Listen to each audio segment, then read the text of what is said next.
All right. Hi, my name is Chris Knutter, youth pastor here at Excelsior Springs Baptist Church in Excelsior Springs, Missouri. Welcome to week 5 of Youth Group at Home Edition.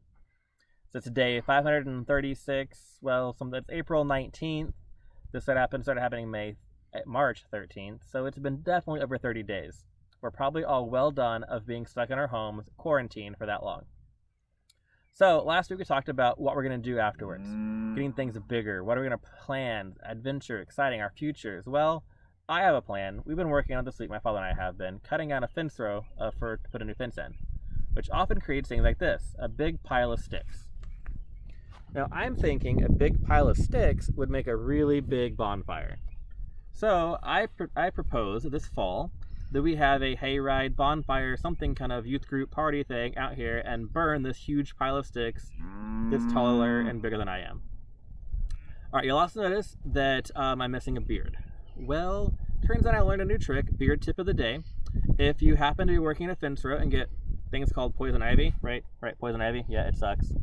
Don't rub your beard because then you get it in your face and it itches a lot. Don't do it. I don't recommend it. You have to shave your beard to make it go away because it drives you crazy all night long. All right. So today we're talking about responsibility. Now I know we've been at home for quite a while. Have you got anything extra responsibility-wise? I know in my family we've created like a chore chart. Well, not really a chore chart, just a schedule of what happens, like kids' schoolwork, playtime, iPad time, outside time, dinner time, you get off your iPad time, things like that. Do something like that? How's your responsibility going? Do you have more? Less? I'm going to guess you probably have more responsibilities now than you did before because you're stuck home with your parents all day long and they see what you really do, like sitting around playing video games all day. So they probably came up with some new ideas. I know we've had new responsibilities during this as well. I'm now a first grade teacher. Well, actually, Rhonda's certified first grade teacher. I'm first grade math teacher. She's first grade teacher. I teach math. That's all I teach to Connor because there was like symbols and shapes and Rhonda was getting really frustrated and upset about it. And I actually had to Google some of the shapes names because I had forgotten what a vertice was, how many vertices a cube had or a quadrilateral. Whatever. First grade is not what I remembered it being. But we've all got more responsibilities. And that's what we're going to talk about today's responsibilities. So let's go for a ride. I'm going to show you around some of the first responsibilities that I had as a kid growing up here on a farm. Let's go.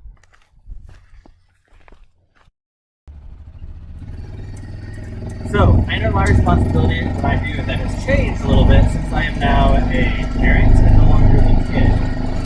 I used to get a different view on it. Now it kind of makes a little more sense, a little different version of it. So when I was a kid, I watched my dad and my grandpa work on the farm. This, right, you see here when we left, was the hay pit. And that's where they had to bring hay up to the hay pit. Well, when I was 12 years old, my grandpa had leukemia and passed away from cancer. So at 12, I became the person to drive the tractor, help Dad out, and do all the chores. The problem was that I couldn't reach the pedals all the way to the floor.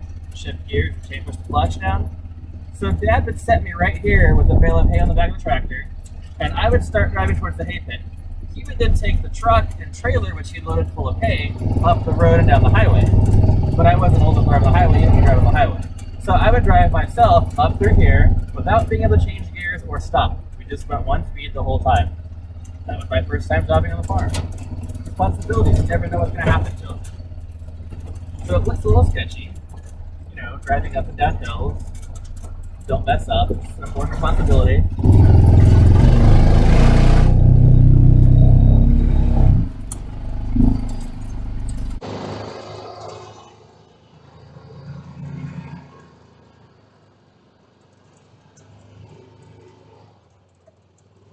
So, of course, as a kid, I thought, hey, I can drive the tractor now. I know what I'm doing.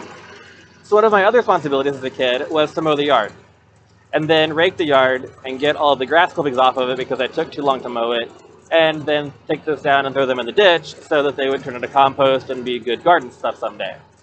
Well, of course, I happened to be driving through there and trying to get the tractor or the lawnmower all through there, and I got the lawnmower stuck dumping grass in the ditch. So I went, hey, I can drive the tractor. I know how to do this. It's not a big deal. So I decided to take the tractor and go pull out the lawnmower. It should be simple, right? Well, maybe, right? Responsibilities, it happens. So I'm trying to get it out, pulled out, and Dad had a bale spike on the back of the tractor, and I was leaning out the window, hooking things up, and I opened the back window so I could listen and hear things better and know when anything went wrong. And I start pulling the tractor out, the lawnmower out. Everything's going great. I drag it out. I think, wow, I am doing so good.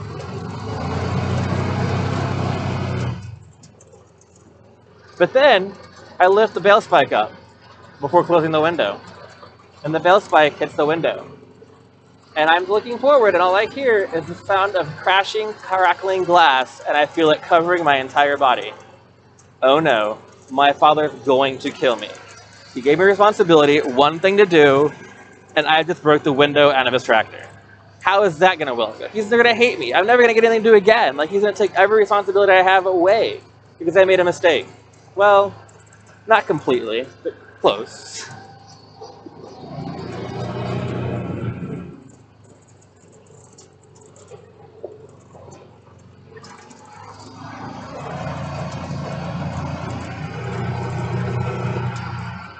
Right, so this is the hay pen where we used to keep the hay. We don't anymore because we have it closer to our house to kind of watch it and make sure that no one's stealing hay, because hay became a pretty valuable commodity a few years ago. All right, so I'll take you guys back and I'll show you what I broke and how I messed up so bad. So this is a tractor that I broke the window out of. As you can see, it's kind of old. Well, it wasn't old then. That just shows you how long ago this was that it happened. But if you come around here to the back window, you can see that there are lots of little bolts and holes in it, which means that that window has to be drilled with a diamond drill bit. And that also means that back then this window cost $700, and I broke it and shattered it. So I thought I might get demoted for tractor driving to this.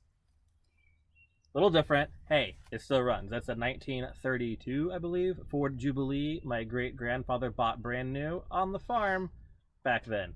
But yeah, I thought I'd be driving that around after I broke the window out. But, yeah, maybe not always. So think about a time when you were given a responsibility, a job or a task. Maybe like mine, it didn't go so well. Because as a parent, you'd want to reward faithfulness, not unfaithfulness.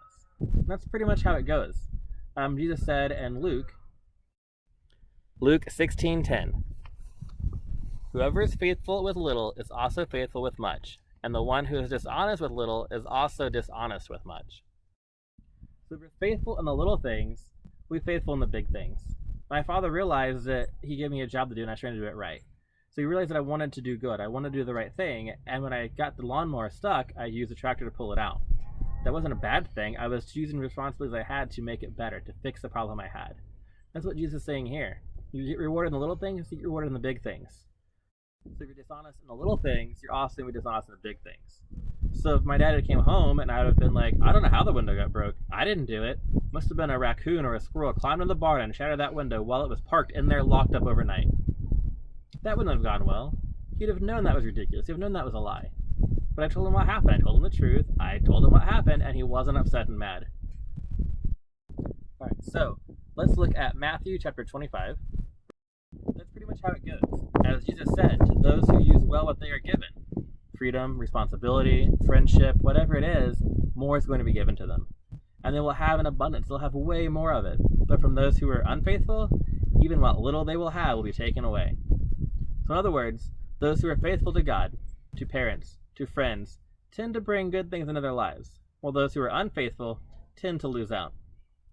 So let's think about this question. Do you think it's easier to be faithful or unfaithful?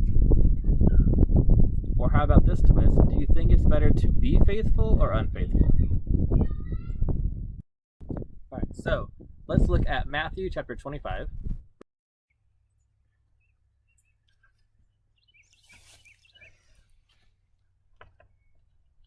Matthew 25:29.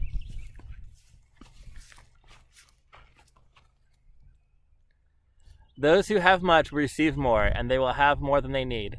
But as for those who don't have much, even the little bit they have will be taken away from them. That's pretty much how it goes. As Jesus said, to those who use well what they are given, freedom, responsibility, friendship, whatever it is, more is going to be given to them.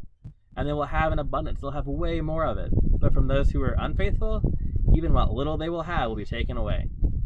So in other words, those who are faithful to God, to parents, to friends tend to bring good things into their lives, while those who are unfaithful tend to lose out. So let's think about this question. Do you think it's easier to be faithful or unfaithful? Or how about this twist? Do you think it's better to be faithful or unfaithful? Alright, so let's close in prayer for tonight. Lord, make me your faithful servant, God. Help us to become faithful. Help us to realize the responsibilities we have. Help us to do good at those things so that we can get better and get more responsibilities, God. I know that our actions are what we're limited to now, being stuck in a COVID, stuck in our houses, and not be able to do the things we normally do. But God, help us to realize the things that happen are responsibilities, that we can do good at those. And the more we do good, the more we'll have later. And as stuff starts to get better, we'll get more responsibilities. We'll show our parents how good we are and responsible we can be. God, help us to realize that we can work on this and we can do this. In your name I pray. Amen.